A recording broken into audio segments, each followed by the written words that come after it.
अस्सलाम वालेकुम नाज़रीन। आज आपके लिए एक ऐसा नुस्ख़ा लेकर आया हूँ। जिन लोगों में भूख की कमी होती है, कहते हैं कि भूख नहीं लगती या खाना खा लिया तो जैसे वो ऊपर ही ऊपर रहता है, हज़म नहीं होता ठीक तरह से। और कुछ ऐसे बच्चे भी जिनकी माएँ उनके खाने की वजह से परेशान रहती हैं कि ये खाते नहीं हैं, भूख नहीं लगती इनको। स्कूल में टिफ़िन लेकर जाते हैं, वैसे ही ले जाते हैं या कुछ खाया, कुछ ना खाया। तो इसके लिए एक ऐसा नुस्ख़ा आज आपकी खिदमत में लेकर आया हूँ कि मैदे के जितने भी जुमला अमराज़ हैं, उनके लिए वो लाजवाब है। हर किस्म के हेपेटाइटिस जो होते हैं, उनको भी ये फ़ायदा करता है क्योंकि ये जिगर और मैदे की बड़ी इस्लाह करता है। तो इस वीडियो के एंड में मैं आपको इसकी एक सीक्रेट भी बताऊंगा कि कौन से लोग ये नुस्ख़ा इस्तेमाल ना करें। तो वीडियो को आप पूरा देखिएगा। नुस्ख़ा सुनने के बाद वीडियो को स्किप नहीं करना, ताकि इसमें जो लोग ये नुस्ख़ा इस्तेमाल नहीं करेंगे वो भी ये जान लें कि वो कौन से लोग हैं। ठीक है, तो जल्दी से चीज़ें नोट कर लें जी आप। सबसे पहले है इसमें नमक स्याह, फिलफिल स्याह, ज़ंजबील, पुदीना खुश्क, अजवाइन देसी, बादियान, और इसमें और डालेंगे आप अनारदाना। और ये तमाम चीज़ें जो है ना, ये हम वज़न लेनी है 20-20, 30-30, 25 ग्राम, जितनी भी आपका दिल करे।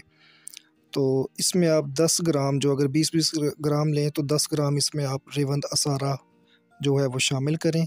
और 15 ग्राम इसमें आपने डालनी है मस्तगी रूमी। तो इन सारी चीज़ों को आप अच्छी तरह से साफ़ करके कूट छान लें और महफूज कर लें इसको। तो इसमें से फिर सुबह शाम जो है वो आधी छोटी चम्मच जो है वो इस्तेमाल करें, बड़े, और बच्चों को उससे थोड़ी कम दे दें।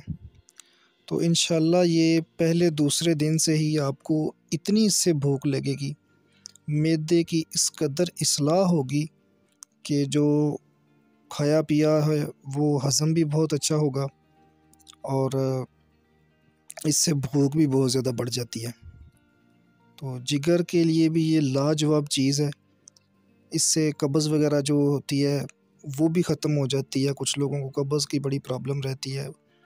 तो ये हर लिहाज से बहुत ही उम्दा नुस्ख़ा है। तो वीडियो के शुरू में मैंने बताया था कि कौन लोग ये नुस्ख़ा इस्तेमाल नहीं करेंगे। तो ऐसे लोग जिनको एच पाइलोरी पॉजिटिव की प्रॉब्लम है, जिनको मैदे का अल्सर है, जिनको सीने में जलन होती है, तो वो लोग इस नुस्खे को इस्तेमाल नहीं करेंगे क्योंकि इसमें नमक और मिर्च इस्तेमाल हुई होती है। तो अल्सर के मरीज़ों को अंदर मैदे में या खुराक की नाली में ज़ख़म होते हैं, तो उनके ऊपर जब ये लगेगी तो वो उनको तकलीफ़ जो होगी उनकी वो बढ़ जाएगी। तो मैदे का अल्सर जिन लोगों को है वो ये इस्तेमाल नहीं करेंगे। बाकी हर किस्म के लोग, हर उम्र के लोग इसको इस्तेमाल कर सकते हैं, बच्चों से लेकर बड़ों तक, बुज़ुर्गों तक, जो भी इसको इस्तेमाल करना चाहें। इसके अनगिनत फ़ायदे हैं, बयान नहीं किए जा सकते। आप खाएंगे खुद ही महसूस करेंगे। तो वीडियो अगर अच्छी लगी हो तो चैनल को ज़रूर लाइक और सब्सक्राइब कीजिएगा और इसको शेयर भी कीजिएगा ताकि किसी और का भी भला हो जाए जिस तक ये वीडियो पहुँचे। तो दुआओं में याद रखिएगा। अल्लाह हाफ़िज़।